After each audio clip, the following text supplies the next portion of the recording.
अस्सलाम वालेकुम। आज सोचा आप लोग के साथ जो है वो छोटे से एक और ब्लॉग्स शेयर कर लेते हैं। तो मैं चिकन को मसाला लगा रही थी। ये बिहारी चिकन टिक्का का मसाला है और ये जो है वो माइल्ड कह लें या वाइट चिकन बोटी कह लें या एक और क्या होती है black pepper black pepper chicken है उसको कह लें। तो इसका मसाला हल्का है ये वाली चिकन का, और इसका जो मसाला है ये थोड़ा सा स्पाइसी है।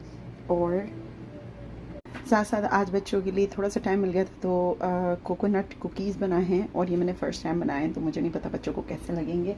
इसके साथ साथ क्या करना था मुझे, हाँ, दो चीज़ें और करनी है। एक पास्ता बना के रखना है जो मतलब बच्चे कभी भी निकाल के खा सकते हैं। एक ये इमरजेंसी वाला या बैकअप आप कह लें कि मेरा वो होता है खाना जो बच्चों को बहुत पसंद है, ऑल टाइम फेवरेट है।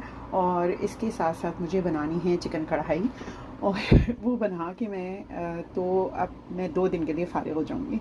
तो ये काम मैंने कर लिया है। कल अगर हम करेंगे तो थोड़ी बहुत बेकिंग करेंगे, लेकिन कल हमें जाना है। सो आई होप जो है वो नहीं करना पड़ेगी कल मुझे कुकिंग। अगर करूँगी तो शायद मैं, मेरे बच्चों ने बोला हुआ है, बल्कि मेरे भांजे ने मुझसे बोला हुआ था इस बात को, अब तकरीबन 4 हफ्ते हो जाएंगे, 3 हफ्ते तो हो जाएंगे फॉर श्योर। उसने मुझसे बोला था ब्राउनीज़ बना देगा खाला अम्मी, तो उसके लिए ब्राउनीज़ बनानी है मैंने। तो वो मैं या तो आज रात में बनाऊंगी या फिर मैं कल सुबह बनाऊंगी। सो आई एम नॉट श्योर कि कब बनाऊंगी। सो इसके अलावा सारी मैंने गार्बेज वगैरह फेंक के आना है।